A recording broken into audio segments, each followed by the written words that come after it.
Sa tagpong ito ay akin nang nilalatag yung film sa front shield or sa salamin. Ayan, aking nang inumpisa na yung pagkakat dun sa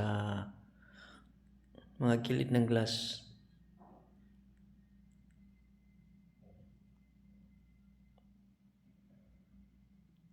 Yung pagbasa ko ng tubig ay hindi siya ganong mabasa. Yung tama lang na dumikit yung film. Para pag ihiting ko ay hindi siya masyadong madikit. At hindi rin siya medyo lumapat yung film. Ayan. At aking hinagod doon sa bandang gilid. Ito yung unang step sa latag ng film sa salamin. Tapos ganoon din sa kabila, aking din siyang kinakat din ng ganoon din siya. At yung pagkat ko ng film ay dun sa tama lang sa edge ng salamin. Para maiwasan ko yung mga scratches na minsan ay tatamaan ng blade. Minawas. Yan. Diyan lang ako medyo tumatama sa salamin sa bandang baba. Ayan. Ayan, umpisa ko na yung pag-iinit. Habang inaayos ko yung yan, kailangan mo siyang ilatag muna unatin mo muna siya ng maigi, pati doon sa giliran. Ayan. Dito sa tagpong ito ay umpisahan ko na yung pag-hit ng film.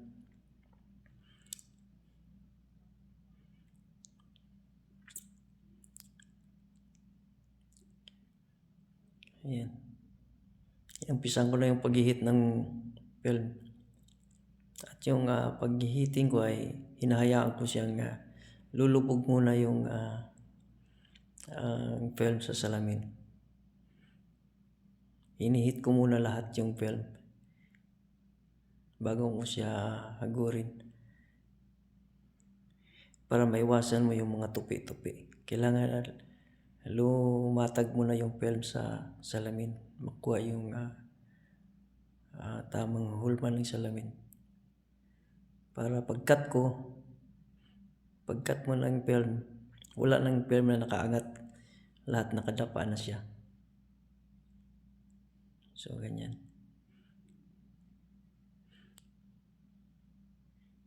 Ganyan lang kasimple at kabilis kita. Pinapadapa ko lang yung film yan. Yan ang aking technique. Tapos kakatin ko siya. Saka ko siya ipa-final ng hagod. Kasi mahirap siyang ikakat ng may nakaangat na film. So kailangan naka-flat lahat yung film para yung pag-cutting mo ay dire-diretso. Walang pabako-bako. Madali siyang katin. So ganun din ang gagawin sa kabila. So ganun siya kabilis. At makuha mo yung maximum na yun. Within 3 minutes ay matatapos mo yung paghihiting. Ayan. At ang second part nito, yun na yung pagkatapos siyang katin, yun na yung ipa-final na siya na hagod. Medyo sa sunod na step, ipapakita ko sa sunod. Medyo naka-wet na siya. Wet heating na siya. Ito kasi dry heating ito. Ayan.